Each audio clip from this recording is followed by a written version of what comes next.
Welcome to the Fezzer Garage. I'm Justin and this is YouTube's most seriously average car channel. Now today we're going to have a bit of a chat about the Ford Focus RS MK1, which is my daily driver. So make yourself a cup of tea, sit back and hopefully you'll enjoy the video. I've picked out 7 things that I think most people probably don't know about the car. Although I know there's going to be a lot of RS fanatics out there who know all of these points, but for the vast majority, I'm assuming that most people don't know these because I didn't know them, not all of them, when I first bought the car. There are things that everybody knows. For example, 4,501 cars were made. And I think back in the day when the Ford Focus was in production at St. Louis, I think they were making about 1,800 cars per day of the standard Focus. That shows you that 3 days production was essentially what they made of the RS. So it's a very, very rare car. Nearly half of that allocation went to the UK. Well, there's so many fast Ford petrol heads in the UK. I think only about 200 came to Spain. This one's from Germany. I'm not sure how many sold in Germany, but it's a very rare car. When the car was first released in 2002, if you've watched any of those reviews from back then, Top Gear and such, you'll see that most of the reviewers always pulled the car up because of the fact that it was a bit of a handful, especially in the wet. And it's really because it's got this quite, well, not unique, but it's got a Quaife automatic torque biasing differential at the front. And that's incorporated within the gearbox. And it's, well, to say playful is putting it mildly. Most people will know that it started off with 212 horsepower and, well, many have been modified since then, so finding an original one is quite difficult. And it's got unique 18-inch OZ wheels, which were made specifically for this car. And something a lot of people may not know, although it's not one of the top 7 things that I highlighted, is that it has an electric water pump. Now, I used to work in the early 2000s, before I came to Spain, for a water pump manufacturer. And electric water pumps in those days were really rare, so manufacturers were really slow to adopt the use of electric water pumps. But this has an electric water pump. The first thing you may not know is that although when you open the bonnet and you look at the engine, it says Duratec, this is not a Duratec engine. It's a heavily modified Zetec engine. Now, I assume this was for commercial reasons because they were really pushing Duratec at the time and they had Duratorque, I think, for the diesel engines. And so they labelled it Duratec, although it's a Zetec engine, heavily modified Zetec engine. The second thing you may not know is that the seats are Sparco seats. It's the first time that an RS model didn't use Recaro seats. They were Sparco, and the reason they used Sparco was because Sparco was the seats they were using in the rally car. So to keep that continuity, they kept Sparco seats in the car. Now, this car was developed on a really limited budget, and so they didn't have the budget to design very specific and unique seats for the car. So what they did was they took the original seat frames from a standard Focus, and Sparco made them look like sports seats. So they just kept the same frame and just made it all pretty. It works. The reality is they did a really good job. The seats hold you in, they are slightly high, but they're really good seats. The third thing you may not know, that's really hard to say, third thing. The third thing you may not know is that, and if you've ever tried to buy a Focus RS or you've seen one in the wild, they're always the same colour, this imperial blue. And the reason for that is not some commercial reason, it's because when they were developing the car, and if you look, the arches on it are wider than a standard car, so there's a wider track. And it didn't fit in the paint shop. So they had to, there was some pillar in the way. So anyway, they managed to get the factory to move this pillar to get the car through.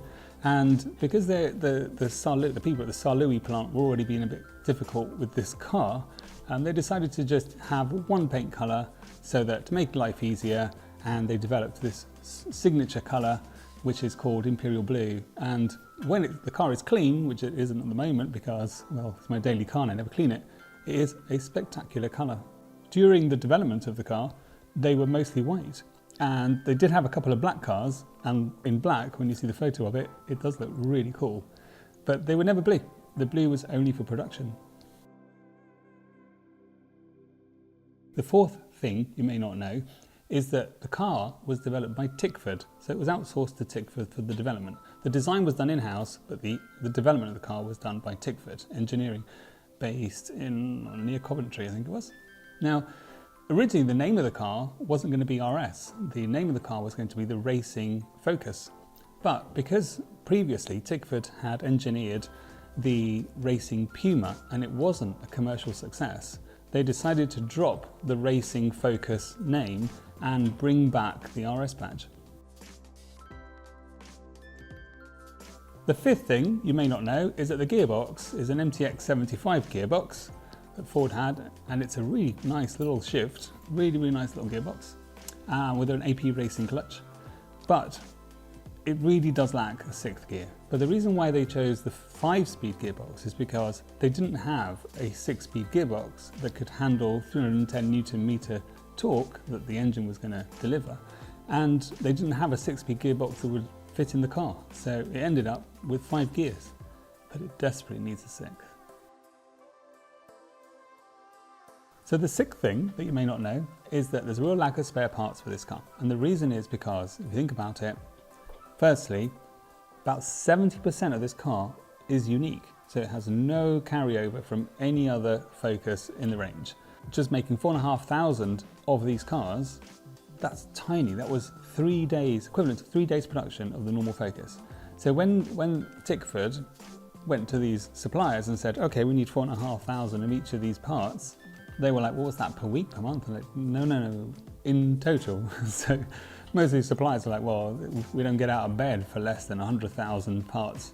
Therefore, to accommodate the production of the RS, the suppliers agreed to do 1 batch plus spares for each of the parts that they needed for the car. So there was a limited number of parts that were produced for it. And so over time, this car is nearly 20 years old, over time, those parts are starting to disappear from the market. So if you try and get front wings, front and rear bumpers, it's starting to get quite difficult. Fortunately, Ford has started remanufacturing quite a lot of the parts. So if you take your car to a dealer and they remove parts, they send them back to Ford, Ford remanufactures them and basically puts them as new again and resells them. So, and that's what they're sort of doing again. There's parts on eBay and this sort of thing, but there is still a lack of parts, so don't crash the car. And so to my final point, number 7, which is that this car has a cable-operated throttle body, not an electronic one.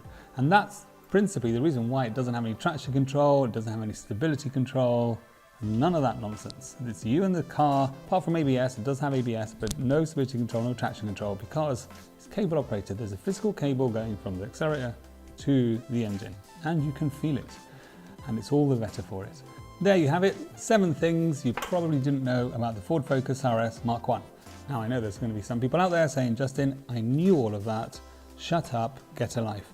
But doesn't matter, I'm sure there are certain things that some people didn't know today about this car. It's a very unique car, it's a really special car, I use it every day, it is my daily car. Isn't always a good thing, by the way, but I'll do a video about that shortly. But it is amazing, I love it so much. So I hope you enjoyed it, and well, I'll see you in the next video. Have a great day, and I'll see you next Wednesday. Bye.